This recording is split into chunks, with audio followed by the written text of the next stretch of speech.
What's your name, first of all? Susan. Okay. I must say I enjoy your show quite a bit. But I'd first like to get you to talk about just your background, coming from Jamaica, and what moving to New York, and like what sort of your father was a priest in the Pentecostal church, and did you sing gospel, or was that an influence on you? Well, no, not really. Growing up in Jamaica, my father wasn't a priest at the time or Pentecostal preacher, but the services were quite calm. You know, none of that sort of American-oriented black Pentecostal music. You know, where it's a lot of singing and clapping and how do you say, it's more, I thought it was quite fun when I first experienced it. So it wasn't really that my background. As musically, it was very much more a classical musical background. You know, the piano, playing piano seriously, which I didn't mind it until I started getting my fingers beaten, you know. And then you moved to New York? Upstate New York, in Syracuse. And I just basically went to school and to church, and that was it. And, you know, made some friends, a couple, not many, a couple of girlfriends. And I think it wasn't until I went to the theater in school was when I really started having the experience of coming more out and, you know, realizing myself, I guess. And then you went to Europe and sort of started a modeling career there, or you went to visit your twin brother? Well, no. I mean, those are all shortcuts. You know, there were a lot of things in between.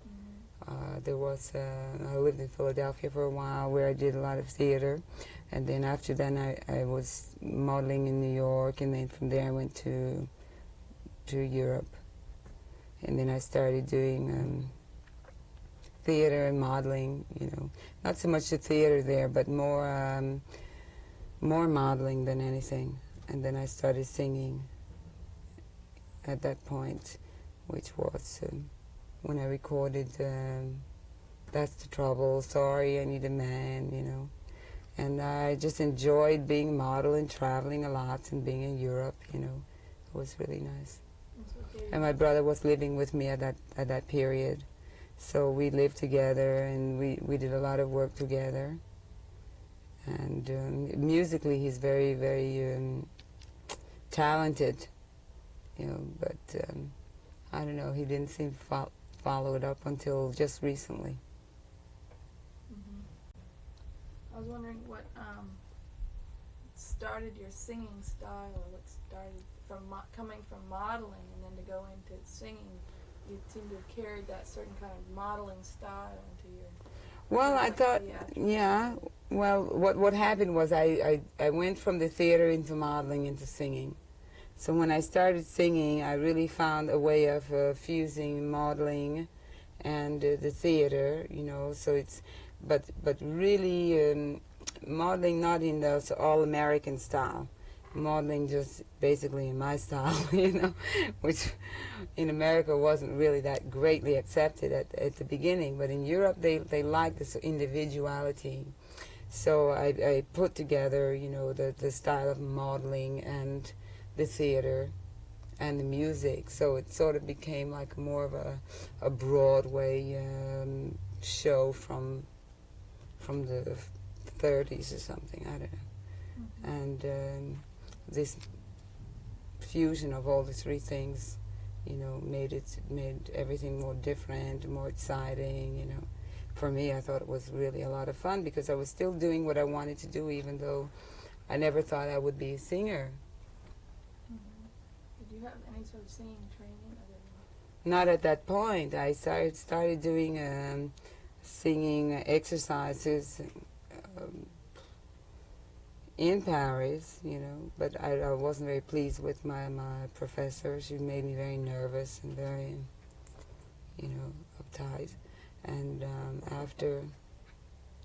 after when I came to America, I started studying with a woman called Helena Mumbo, who was very sort of eccentric, you know, really crazy. At least I'm sure a lot of people look at her and think she was, completely out of it. But she taught more than just a vocal exercise. She taught a lot in speech and just really relaxing and finding out what is your voice and, making it more individual thing rather than just copying other singers, or other sounds, making it really individual. And I thought that was a really good find for me to find somebody like that to work with. So did you start singing then in Europe, and then did you come back to the States Yeah, at that point? yeah. And what was your reaction? What sort of following did you start up in the United States? Since Europe, is much different tastes than Well, in Europe I had a mixture of the fashion crowd, sort of, society fashion people. Then when I came to the States, it was very sort of a audience from women's wear, daily, and photographers, models, and artists, writers, and people like that. Some people are looking for something a bit avant-garde, I guess. And that's where my audience began.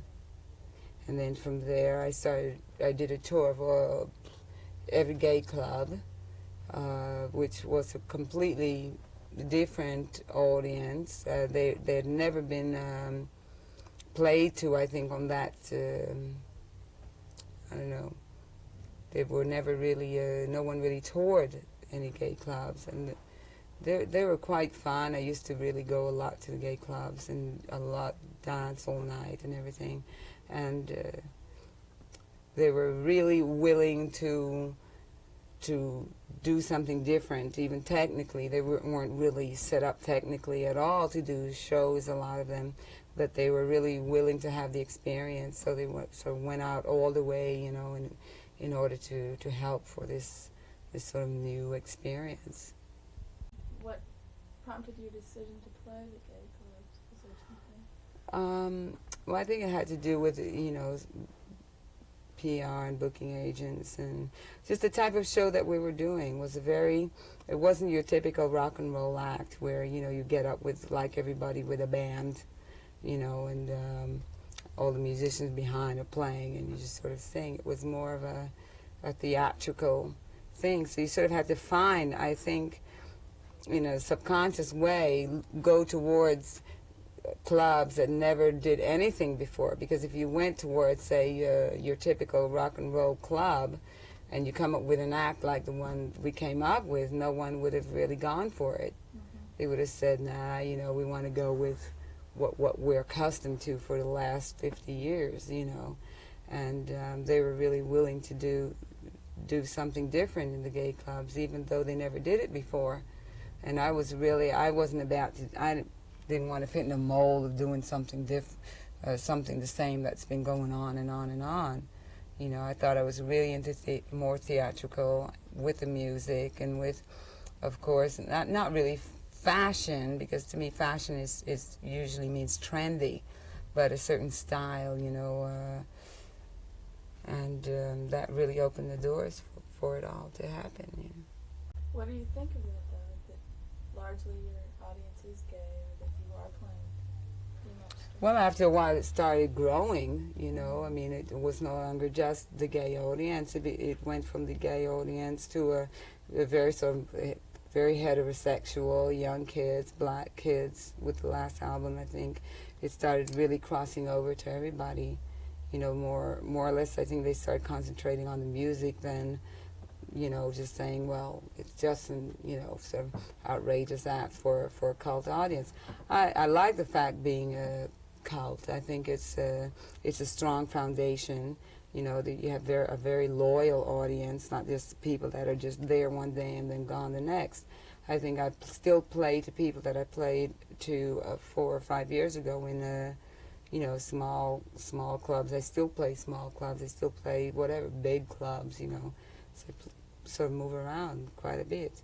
So it's very exciting in the fact that I can still grow, I'm sure some people get...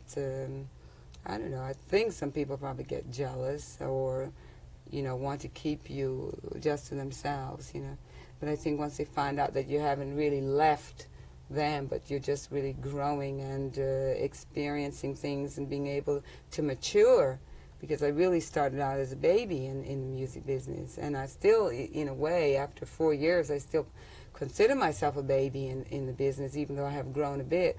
I don't think that I am a master, of music, I definitely agree that you do have a very devoted thing. We interviewed a lot of people before Yeah. you came on, and they were really... They've been there since the beginning. Grace does. What Yeah, can you say about it? yeah. And they would go on and on. But there is definitely... You have also...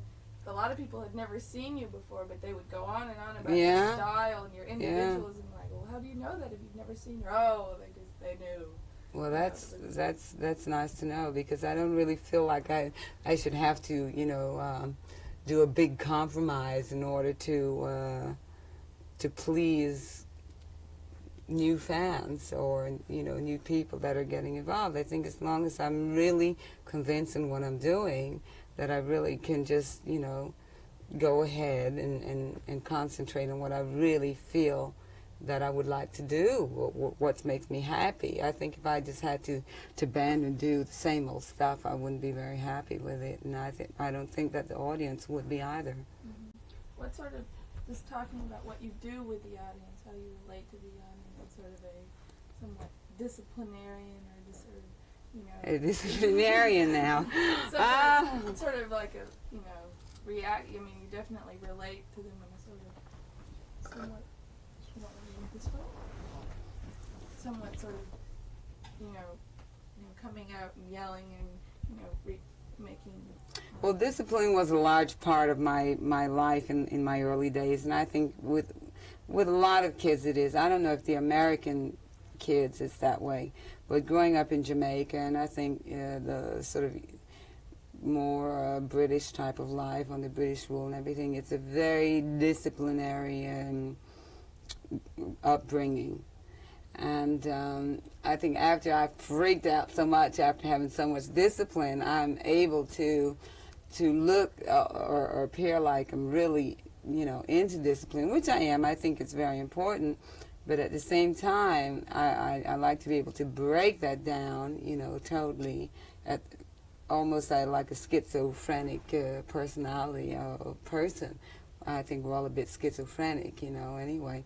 So I think the public sort of understands this kind of switch, from coming out almost really super disciplined and, what's right, what's wrong, and then at one point saying, F it, whatever, I don't care what's wrong or what's right, this is what I feel. So it goes from a sort of perfectionism to a sort of spontaneous reaction, Mm-hmm. And I think that the balance of the two is really important, and I play upon it a lot in the act. I think it's sort of obvious. It's sort of a confusion almost of, or what is she thinking really? Is she really disciplined, or is she really completely what's the word? Somebody that hates discipline, There's a word for it, but I can't think of it right now. Does your personality go along somewhat with your... How does your... Yeah, oh, personality definitely. relate to what you do Sure. afterwards? Oh, a lot, yeah.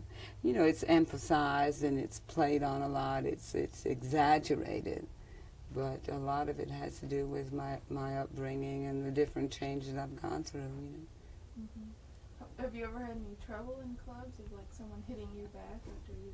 Oh, yeah, I've had people react very violently, and it's funny because, a lot of what I do, even if it seems very strict or very rough, very hard, I was sort of a tomboy, but I'm still playing, but in a hard way, I'm playing hard, But I've been reacted to differently, people pulling off my breastplate and... But usually it's because they just want to make some publicity, not necessarily because they're mad at me for my attitude. It's usually for completely different reasons. And usually I just let them have it in the jaw,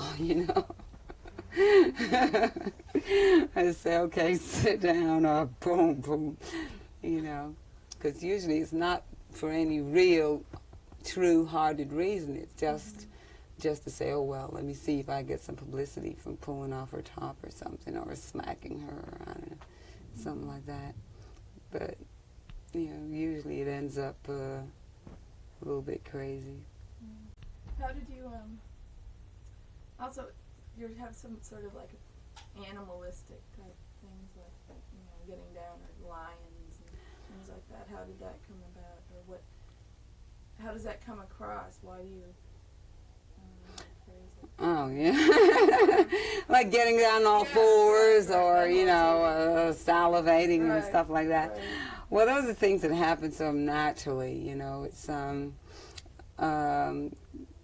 I really believe in using the physical shapes and forms in every way. And it's just a way of being inspired by certain shapes and forms. And I think it's like sometimes when I'm singing and I'm really acting out a song, and usually a song has more than just one dimension. Usually it starts, and at least this is what I personally think, it starts out, it's a little slow and it builds up, depending on what the lyrics are. And sometimes I interpret in the lyrics and in what I'm feeling for that moment, the feeling to actually just, let loose and relax. And humans are very comfortable on all fours. It's a rest for your spine. It feels good, and it also dramatically says what I'm trying to say in the song. So it's used for effect a lot, to really get across theatrically what I'm trying to say in the song. Mm-hmm. It's not like I have people dancing around on the stage to sort of, keep you distracted. I'm the only person on the stage, and I really get into the song and really try, feel it and act it out. And I think that's where, a lot of the changes in the personality comes from being very strict and human into very animalistic feelings, sex, coldness, hot, all the opposites that you can think that we go through. And this builds up and up and up to a certain climax as far as the show is concerned. I'm also wondering just sort of about you musically. It just seems like that you've attracted, along with the gay, it's sort of like a disco audience, or it's sort of, it's played a lot in discos and stuff along with other disco music, but listening to it, it seems to me it's a lot more rock and roll. It's like, it's really strong. Well, it's a mixture. It really is. Each song, in my opinion, has, when we're in the studio recording, every song has its own heartbeat, whether it's a really crazy rock and roll winger, it all depends on the lyrics and the melody and the attitude of the song. Then there's some songs that are very soft, like a bluesy, jazzy, like Breakdown, which is, you can hardly say a breath in the words. It's very soft. And then, Love is the Drug has to become interpreted completely different. I'm happy in a way that I've got the versatility or the openness in my mind, not just to like one particular sound. I think I would get totally bored by it. And then there's songs like Pull Up to the Bumper, which you can dance to, but which is also a very sexy, bluesy song too, with a really good rhythm. And there's African rhythms. I just believe good songs are good songs, and they should be treated individually, which is they're recorded individually. We don't just go in and say 10 songs and record them all the same. We record each song one by one from the egg breaks, like from It's a Baby. And whatever it feels comfortable, the sound with each song is when it's working, you can tell when it's in the groove. music people would say, the term. But I don't really think about, whether it's disco or rock or reggae or each song is really treated as a gem of its own. And that's why the versatility, comes about. Okay. I wanted to talk to sort of about Gay Night in Marine World and how you came about doing that, or if that has any sort of meaning or anything to you with what playing here. Well, I think it has a meaning, and really it's one of my best audiences, that I could ever look for. Everyone, they know my background. They followed me, a lot of people, for a long time. And as far as politically speaking, I really believe in expressing oneself sexually and otherwise, having your own beliefs and having that freedom. And it gives me really great pleasure, and I feel really good because I can just come out and interpret the songs and feel that I'm loved and appreciated. It's nothing worse than having an audience that sits there, talking to the person next door while I'm performing. And I like to feel in total command, and I'm really being appreciated. And I think doing this performance is really gives me that pleasure. Yeah, I would say you definitely had it. Thank you. I was wondering, would you mind doing an